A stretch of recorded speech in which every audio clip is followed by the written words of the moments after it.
Do you think the Olympics can go ahead? You got a problem Look, with them going ahead? look, I don't have a problem, but I'm struggling to see how the Japanese government will justify to the Japanese people having 10 to 20,000 people come into the country when they're in an emergency lockdown. It's been extended.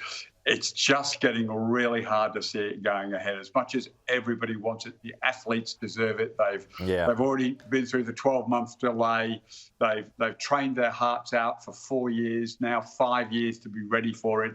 It will be a huge blow to the athletes if this wasn't able to go ahead. And I remember the other day, it was some of the tennis players, the Japanese tennis players, professionals, of course, they were saying, well, I'm not sure whether this can go ahead. And I was thinking at the time, well, that's all well and good for you to say. You earn millions of dollars on the circuit, but a lot of these athletes, this is their big chance. It's their big chance to shine. Olympics only roll around once every 4 years. So I'm thinking, well, I don't know, if you can do whatever you can to make them go ahead, do it. Yeah, look, I mean, if they can find a way for it to go ahead, they should. But I mean, you just got to look at the Indian IPL. They thought they could keep going. They thought that it would lift people's spirits, but as the situation just deteriorated in India, they had to cancel it. That's true. And so you could get into that circumstance if it really breaks that bad. But I mean, if anything's proven a success, it's the football, as you and I talk about all the time. The bubbles overseas. We've got the Euros coming up as well. There's no doubt that they're going to go ahead. Well, that's right. But I mean, even if you look at just the UK over the decision around the Champions League final, the reason it wasn't moved from Istanbul to London is because the UK wouldn't give permission for the 2,000 of the UEFA dignitaries, the media, all to be exempt from the quarantine rules. And so that they ultimately ended up moving it to Portugal because the UK said no. And this is a very similar situation. You've got 10,000 athletes. You've got at least that many in support staff, officials.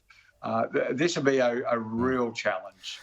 To get ahead. It'd be great if it could, but it would be a real challenge. What about our borders? And the Prime Minister is faced with this at the moment. He's definitely changed his position on it. He says, when it's safe to do so, but there's a reasonable argument at the moment that once we are vaccinated, we should be allowed to wonder, well, okay, what's next? So should vaccination prove or allow you to travel freely around Australia without the threat of a border shutting down first? Yeah, look, I've been really surprised by how badly the Prime Minister has been handling this issue. I mean, we all know earlier this year, when we've had some of the state elections, there's been a lot of criticism about shutdowns, lockdowns, keeping people out.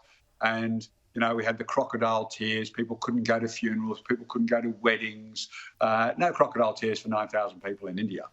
No crocodile tears at all. We just locked them out of the country and they're Australians. I mean, this is as harsh as what the Victorian government did by locking tens of thousands of Victorians out of Victoria over the Christmas period when we had the small outbreak from Sydney. So the Prime Minister has not just backflipped. This is a backflip with pike. Shamelessly. The real problem that's causing this, though, is the vaccination. And you've been just talking about what a debacle the vaccination rollout has been for some of the most vulnerable in our society. I mean, how can they justify having so few people in aged care workers, in disability care? This is extraordinary. I mean, the government only have two jobs. It has quarantine and it has vaccinations and getting the vaccines and getting them rolled out. Remember, they were opposed to the big vaccination centres were successful overseas. No, we're going to do this through the GP network, they said. Well, that quickly turned into a debacle. But the truth was they couldn't do the mass vaccinations because they didn't have enough vaccine. All of this comes back to 12 months ago, they were asleep at the wheel in locking in supply of vaccine. They made a couple of judgment calls that have turned out to be disastrous. And the country is now paying the price. We need to get vaccinated if we're going to have any chance of keeping up with the rest of the world as they begin to reopen.